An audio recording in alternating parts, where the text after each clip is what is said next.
오늘은 교회는 식구입니다 라는 제목으로 하나님의 말씀 전하도록 하겠습니다. 음식을 먹고 난 후에 우리는 잘 먹었다 이렇게 이야기합니다. 이 잘 먹었다라는 것은 맛있게 먹었다, 배부르게 먹었다, 또 기분 좋게 먹었다 이런 뜻이죠. 저는 이 잘 먹었다라는 말의 의미 중에서 이 기분 좋게 먹었다라는 이 말이 가장 중요하다 이렇게 생각을 합니다. 음식 자체가 아무리 맛있고 좋다 할지라도 기분 나쁘게 먹으면 무슨 맛인지를 잘 모릅니다. 아무리 비싸고 화려한 음식점에서 최고의 요리사가 맛있는 음식을 만들어 내왔다 할지라도 기분이 좋지 않은 상태에서 먹으면 이게 무슨 맛인지 잘 알지를 못합니다. 이렇게 기분 좋게 음식을 먹기 위해서는 무엇보다도 무엇을 먹느냐, 어디서 먹느냐, 이것보다 누구하고 먹느냐, 이게 가장 중요합니다. 그래서 좋은 사람하고 먹으면 어디서 뭘 먹든지 맛있지요. 그런데 싫은 사람하고 먹으면 뭘 먹어도 맛이 없습니다. 또 먹고 싶지도 않지요. 이처럼 음식을 잘 먹으려면 기분 좋게 먹어야 합니다. 그래야 맛이 있습니다. 그러기 위해서는 좋은 사람과 먹어야 합니다. 그러므로 기분 좋게, 맛있게 잘 먹기 위해서는 좋은 관계를 맺어야 합니다. 주변 사람들과 좋은 관계를 맺으면 언제든지 그들과 식사하는 것이 좋습니다. 먹고 나면 즐겁고요. 그리고 잘 먹었다는 생각이 듭니다. 그러므로 사람을 사랑하고 또 좋은 관계를 맺는 사람은 그래서 잘 먹으러 다닙니다. 그런 의미에서 기독교는요, 잘 먹는 종교입니다. 예수님께서 십자가에 달리시기 전에 제자들과 함께 유월절 식사를 하시면서 떡과 포도주를 가지고 나누어 주시면서 주님이 오시는 날까지 기념하라 이렇게 말씀하셨어요. 그러니까 주님이 다시 재림하시는 날까지 잘 먹고 있어라 이런 뜻이죠. 이슬람교만 해도 라마단이라 해서 한 달간 일출 때부터 시작해서 일몰 때까지 금식을 합니다. 이렇게 금식하고 그 남은 식대들을 가지고 가난한 자들을 구제하는 데 사용합니다. 예전에 부교육자로 있을 때 고난주간 한 주간 동안 한 끼씩 금식해서 그 금식한 그 식대를 부활절 감사헌금과 함께 구제헌금으로 따로 드렸던 기억이 있습니다. 우리 교회 와서도 제가 그것을 좀 실천해 봐야겠다. 제가 개인적으로도 한 적이 있는데 우리 교회 성도들하고 다 같이 한번 해봐야겠다 했는데 시행하지를 못했어요.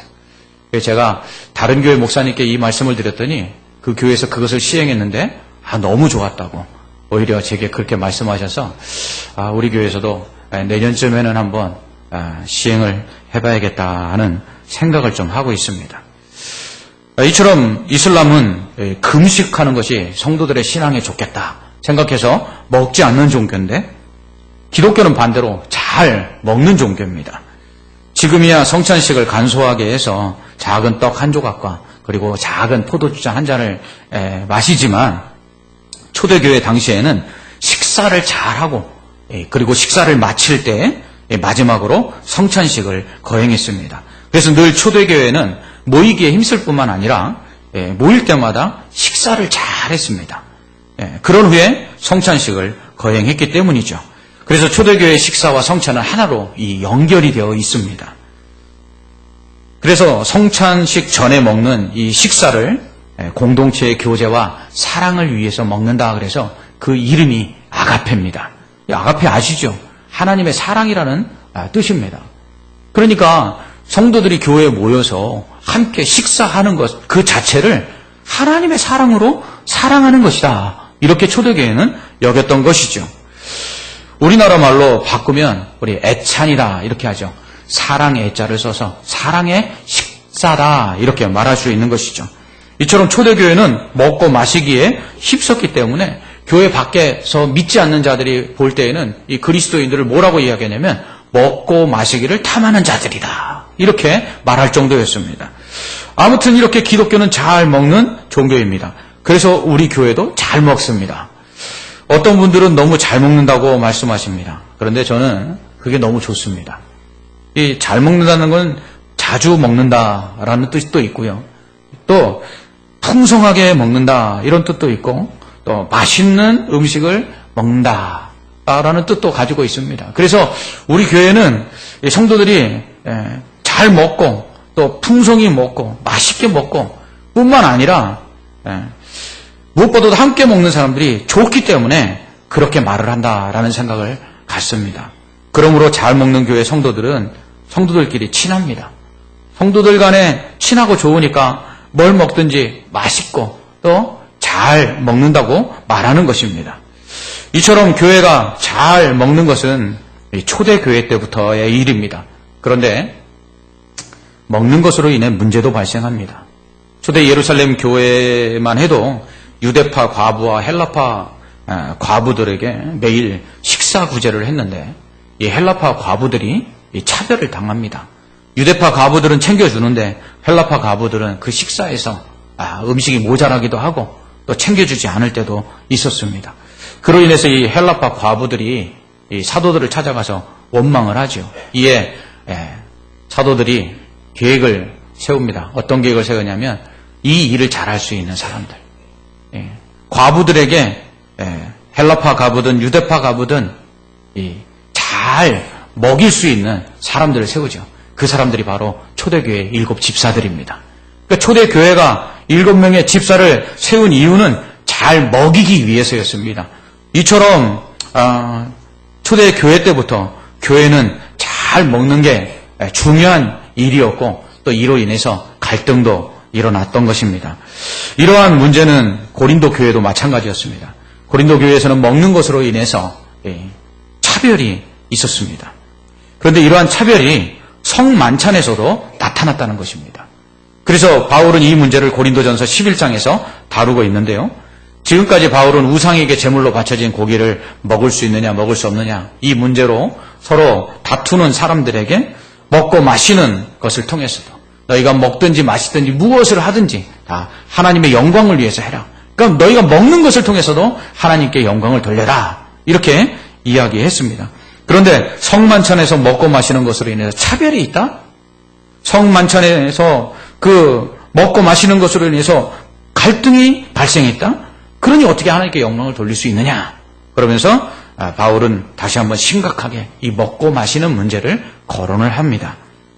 바울은 고린도전서 11장에서 이 성만찬에서의 차별과 갈등에 대해서 말하기 전에 먼저 1절로부터 16절에서 여자들이 머리에 쓰는 이 문제를 다룹니다. 바울은 이것이 이 교리, 곧 하나님의 계시로 말미암았다라고 말하기보다는 자기가 가르친 가르침, 교훈이다. 자기가 가르쳐준 유전이다라고 언급하고 있습니다. 이 유전이라는 것은 이 넘겨주다라는 뜻을 가지고 있는데 교리나 관습, 계율 등의 그 전승을 의미합니다. 다시 말해서 초대교회의 그리스도인들에게 구전으로 전해진 가르침으로서 이 관습과 교훈을 포함한 또 교리를 포함한 그러한 가르침이다 이렇게 말할 수 있습니다. 그러므로 본문은 바울이 교리라기보다 하나님으로부터 직접 계시를 받았다기보다 자기가 교회를 세우고 또 성도들을 가르치다 보니까 성경적인 근거에서 이것이 성도들의 신앙을 위해서 좀 좋겠다. 성도들의 신앙의 유익과 그리고 교회의 덕을 세우는데 건덕을 위해서 유익하겠다 해서 가르친 가르침이다라고 말하고 있는 것입니다. 그런데 이러한 그 바울의 유전을 고린도 교회가 잘 지켰어요. 그러니까 칭찬을 합니다. 여기서 바울이 우리에게 간접적으로 교훈하고 있는 바가 있는데요. 그것은 교회나 또 목회자가 그 성경을 근거로 해서 성도들의 신앙상의 건덕과 유익을 위해 가르치는 교훈들, 이것들은 지킬 필요가 있다는 것이죠. 왜냐하면 하나님께서 교회와 또 목회자에게 그러한 권위를 부여하셨기 때문입니다. 이 종종 성도들 중에 이렇게 말씀하시는 분들이 있어요. 목사님, 그 성경에 없는 얘기 아닙니까? 그 성경 어디에 나옵니까? 이렇게 말씀하실 때가 있습니다.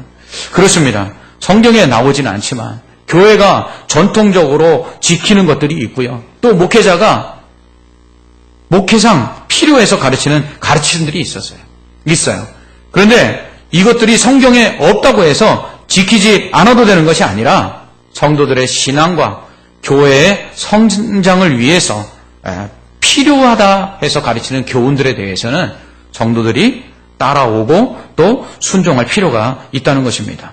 이는 바리새인들이 지킨 장로들의 유전과는 다른데요.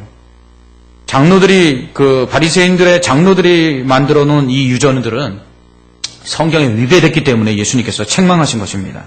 그러므로 성경의 가르침과 위배되지 않는 한 교회와 또 목회자가 성도들의 신앙의 유익과 건덕을 위해서 가르치는 이 가르침에는 성도들이 순복하고 따라올 필요가 있다는 것이죠. 우리가 신앙 고백을 할 때 사도신경을 암송합니다.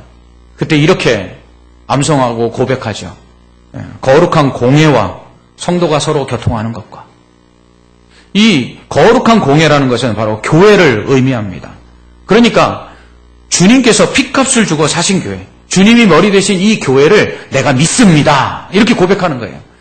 무슨 의미냐 하면 교회의 권위를 내가 인정하고 그 교회가 가르치는 그 가르침, 그 교회의 지도자들이 가르치는 그 교훈에 내가 믿고 따르겠습니다 라고 고백한다는 것입니다.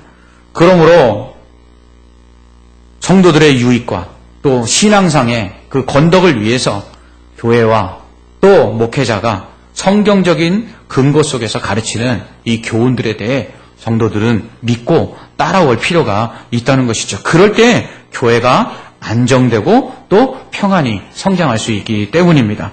뿐만 아니라 그럴 때 다른 외부의 잘못된 가르침들을 막아낼 수가 있는 것이죠.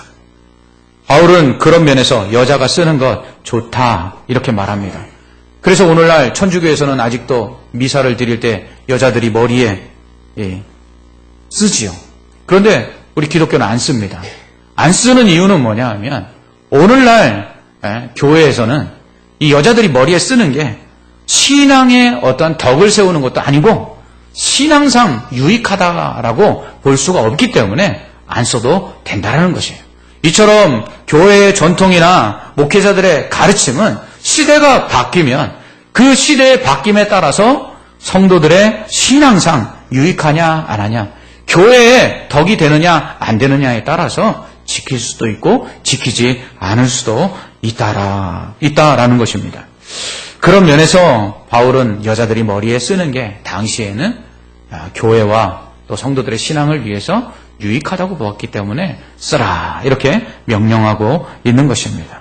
그런 다음에 바울은 성찬에 대해서 이야기하죠. 성찬에서 나타나는 이 차별에 대해서 그가 언급합니다. 고린도 교회에서 발생한 성찬으로 인한 문제는 이 가난한 자들에 대한 차별이었습니다. 즉 성찬을 거행함에 있어서 먼저 먹는 자와 나중에 먹는 자들이 있었는데요.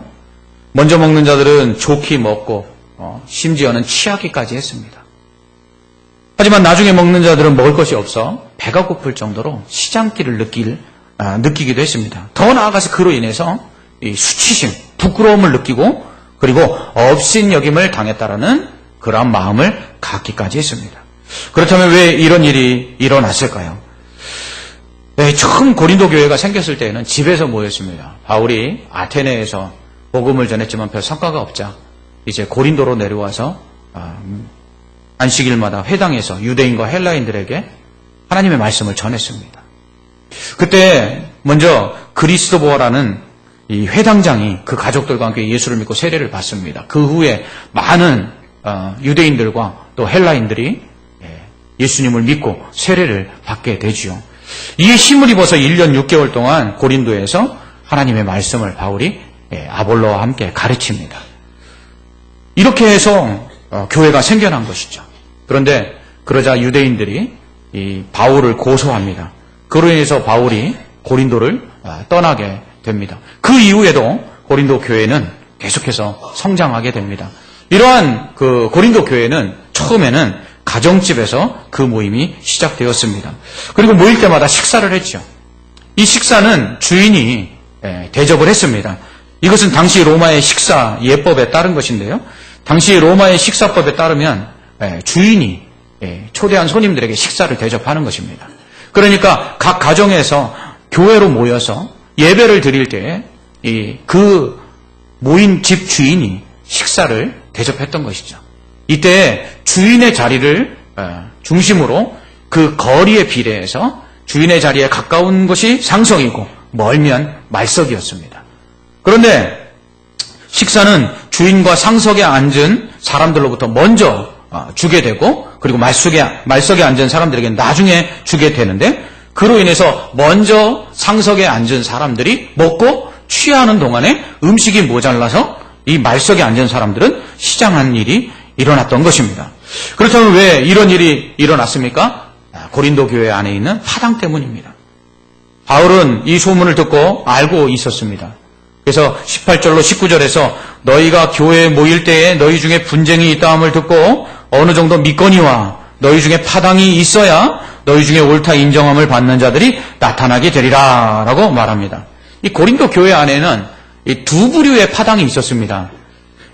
이 첫 번째는 고린도전서 1장에서 언급하고 있는 것처럼 내가 누구에게 세례를 받았느냐라는 것에 따라서 이 바울에게 세례를 받은 사람은 바울파, 아볼로에게 세례를 받은 사람은 아볼로파, 또 베드로에게 세례를 받은 사람은 게바파, 심지어는 그리스도파까지 생겨나서 이렇게 누구에게 세례를 받았느냐에 따라 이 파당들이 지어졌습니다. 그런데 두 번째로는요, 교회 분쟁이 나타나자 이 분쟁 가운데 자신들의 주장을 옳다 주장하기 위해서 사람들이 파당을 짓기 시작합니다. 그러니까 두 번째 파당은 이 정치적인 파당이었습니다. 그런데 문제는 이러한 파당이 공동체의 식사, 곧 성찬에도 나타난 것입니다. 가정에서 모여서 식사할 때 자신의 집에 초대한 사람 중에 자기 파에 속한 사람들을 상석에 앉히는 겁니다. 그래놓고서는 먼저 먹는 것이죠. 심지어는 취하기까지 합니다. 그리고 자기 파가 아닌 사람들은 이 말석에 앉히는 겁니다. 더 나아가서 가난한 사람들은 항상 말석에 앉았어요. 왜? 가난한 사람들은 어느 파에도 속하지를 못했던 것이죠.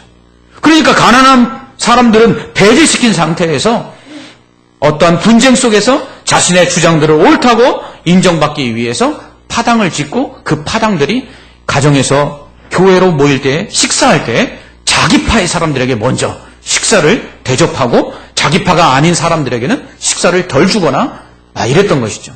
이럴 때마다 가난한 사람들은 늘 말석에 앉아. 어느 파에 속한 사람이 식사를 대접하든지 가난한 사람들은 항상 식사에서 배제가 되어서 그들은 말석에 앉아 시장할 수밖에 없었던 것이죠. 바울은 이러한 고린도 교회를 책망합니다. 이처럼 파당을 짓고 성찬식에서 사람을 차별하는 고린도 교회에게 이렇게 말합니다. 너희는 주의 만찬을 먹을 자격이 없다. 너희는 성찬식을 거행할 자격이 없다. 먹지 말라. 이렇게 얘기하는 겁니다. 왜냐하면 주님께서 잡히시던 날 밤 제자들과 함께 거행하신 이 성찬식은 그런 의미를 갖고 있는 것이 아니기 때문입니다. 예수님은 성만찬을 하시면서 제자들에게 떡을 떼어주시면서 이렇게 말씀하십니다. 이는 내 몸이다. 포도주 잔을 나눠주시면서 이는 거룩한 내 언약의 피다. 너희가 이것을 먹고 마실 때마다 나를 기억해라. 어떤 주님을 기억하라는 겁니까? 십자가에서 죄인들을 위해 자신의 모든 것을 다 내어주신 주님, 생명을 내어주신 주님, 섬기기 위하여 이 땅에 오셔서 하늘의 모든 영광을 다 버리신 주님, 그 주님을 기억하고 주님처럼 그렇게 희생하며 헌신하며 사는 것을 기억하기 위해서 이 성찬을 참여하는 거예요. 그러므로 이 성찬식에 먹고 마실 때마다 우리는 주님처럼 사랑하겠습니다. 주님처럼 그렇게 내 것을 내어놓기까지 하면서 그렇게 섬기겠습니다. 이것을 다짐하는 거죠.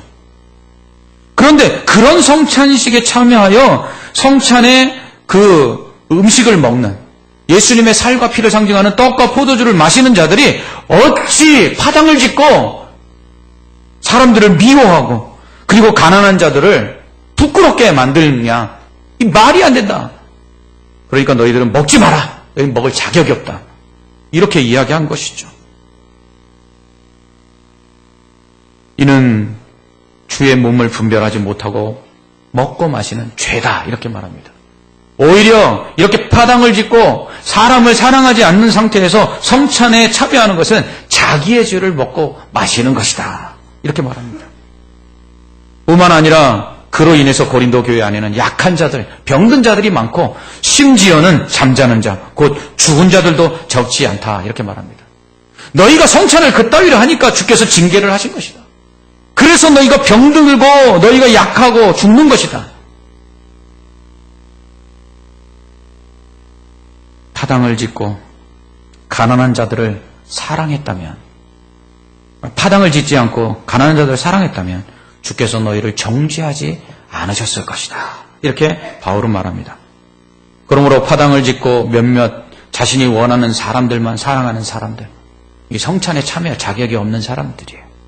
사랑이 없이 성찬에 참여하고 그리고 성찬에 참여하고도 사랑하지 않는 사람들은 주의 몸을 분별치 아니하고 자기의 죄를 먹고 마시는 것에 불과합니다. 이런 고린도 교회에게 바울은 먹으러 모일 때에 기다리라 이렇게 말합니다. 우리 교회에서 성찬식을 할 때 여러분들 좀 의아해 하시는 분들이 계십니다. 성찬식을 할 때 보통 다른 교회들은 떡을 돌리면 받자마자 기도하고 먹는데 저희는 그거를 다 돌릴 때까지 기다리게 하죠. 또 잔도 받자마자 마시는데 우리 교회는 잔을 다 모든 사람이 받을 때까지 기다렸다. 다 같이 함께 마시죠. 여러분, 성찬의 가장 중요한 거는요, 무엇을 먹느냐가 아니라 함께 먹는 데 있는 것입니다. 우리가 똑같이 먹고 똑같이 마심으로써 우리는 똑같은 하나님의 자녀들이요, 우리는 똑같은 예수 그리스도를 통해 구원받은 구원의 백성들이라 이것을 기억하는 것입니다. 즉 자신이 속한 그 파당에 있는 사람들과 함께 먼저 먹고 쉬하는 자들에게 너희가 속하지 않은 파당에 있는 반대파의 사람들 그리고 가난한 자들이 음식 다 받을 때까지 좀 기다리라는 것이에요. 그래서 모든 사람이 똑같이 음식을 받고 똑같이 먹을 수 있을 때까지 좀 기다리라는 거예요. 그게 성찬의 의미라는 것입니다. 이처럼 하나님의 사랑은 먹고 마시는 것을 통해서도 얼마든지 나타낼 수 있습니다. 다 같이 먹을 때, 다 같이 똑같이 먹을 때, 그때 잘 먹었다고 할 수 있는 거 아닙니까? 이렇게 기분 좋게 먹어야 잘 먹는 것 아니겠습니까? 그런데 주님의 살과 피를 상징하는 이 성찬의 음식들을 먹고도 잘 먹지 못했다. 기분 나쁘다. 이렇게 한다면 그게 무슨 의미가 있겠습니까? 이처럼 먹는 것 가지고도 우리는 하나님께 영광을 돌릴 수가 있는 거예요. 그래야 성찬에 온전히 참여한 자가 되는 것이고요. 그리스도의 살과 피를 먹기에 합당한 자들이 되는 것입니다. 우리가 서로 사랑하면서 그렇게 함께 먹고 마실 때에 우리는 주님의 몸을 온전히 분별하고 먹고 마시는 자요, 주님의 성찬에 참여할 자격이 있을 뿐만 아니라 나아가서 교회를 업신여기지 않는 사람들이다 라고 바울은 말합니다. 그런 의미에서 우리 교회 잘 먹는 교회이기에 먹는 것으로 인해서 우리 교회에도 때때로 사람들의 마음이 상하는 일들이 있을 수 있습니다. 주방에서 봉사하고 또 봉사하신 분들이 음식을 가져가실 때가 있죠. 그때 누구는 주고 누구는 안 준다, 이런 말들이 들릴 때가 있습니다. 음식 끝에 맘상한다고 봉사 잘하고 잘 먹고 맘상할 수 있습니다. 또 어떤 분들은 뭔가를 달라고 하면 잘 주는데 또 어떤 분들에게는 달라고 해도 잘 주지 않는 것으로 인해서 서운하다, 이렇게 말이 들릴 때가 있어요. 아주 가끔 1년에 한 번, 두 번 들릴까 말까 이런 때가 있습니다. 뭐 그럴 수도 있지 하고 넘길 수도 있습니다. 그러나 오늘 말씀을 통해 우리 자신을 돌아봤으면 좋겠어요. 모든 사람이 다 똑같이 먹어야 합니다. 누구에게나 차별이 없는 사랑을 먹고 마시는 것을 통해서도 나타내야 합니다. 우리는 먹고 마시는 문제로 상처 있는 사람들이 없게 해야 합니다. 먹고 마심을 통해서 하나님께 영광을 돌려야 합니다. 주님의 살과 피를 먹고 마신 자답게 주님처럼 사랑하고 섬기는 자가 되어야 합니다. 또한 주님의 몸된 교회 안에서 우리는 먹고 마심을 통해서 주님의 사랑을 실천하기 위해 식사하고 가야 합니다. 밥을 먹고 와서 식사를 안 하는 경우들도 있고요. 또 사람들과 함께 부대끼는 것이 이 성격상 잘 못해서, 그래서 부담스러워서 식사를 안 하고 가시는 분들도 있습니다. 그런데요, 먹고 가야 합니다. 먹고 가야 사랑할 수 있고요. 먹고 가야 사랑을 느낄 수 있고요. 먹고 가야 대화도 하고 교제도 할 수 있는 것입니다. 예수님은 세리와 죄인들, 창기들을 사랑하셨어요. 이들을 사랑하신 예수님은요, 그들과 함께 식사하셨습니다. 그 모습을 본 바리새인들은 제자들에게 왜 너희 선생님은 세리와 죄인과 창기들과 식사하느냐 이렇게 비난했습니다. 왜요? 그들은 세리와 창기들, 죄인들을 사랑하지 않았기 때문입니다. 사랑하면요, 함께 식사하는 것입니다. 그러므로 함께 식사하는 사람이 사랑하는 사람이에요. 함께 식사하는 사람이 교회를 사랑하는 사람이고요, 성도를 사랑하는 사람입니다. 이처럼 교회에서 식사하는 것은 먹고 마심을 통해서 사랑을 실천하는 거예요. 그리고 하나님께 영광을 돌리는 것이죠. 그러므로 식사하고 가야 합니다.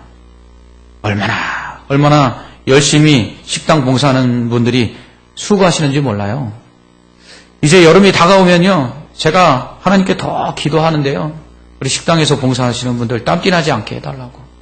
여러분, 저 주방 이제 여름에 들어가면요, 한증막이에요, 한증막. 그래서 제가 그런 말씀 드립니다. 토요일 날 미리 만들면 안 됩니까? 그러면 뭐라고 말씀하시냐면 맛이 없대요. 예. 그러면서 이 주일날 애써서 수고해서 만드십니다. 성도들이 그거 먹고 맛있다 이렇게 이야기하면 막 하늘을 날아갈 것 같이 기뻐하세요.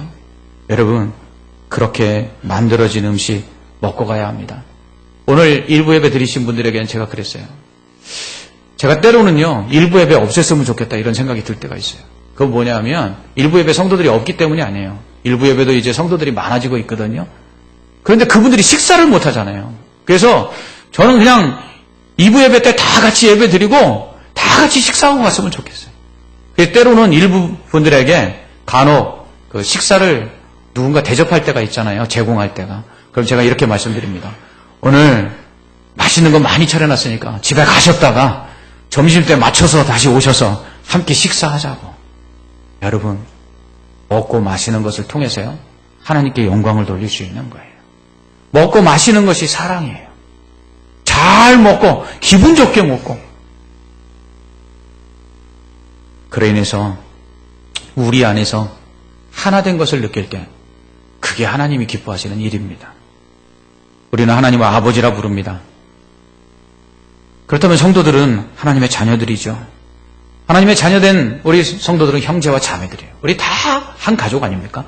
가족을 우리나라 말로 뭐라고 부릅니까? 식구라고 부릅니다.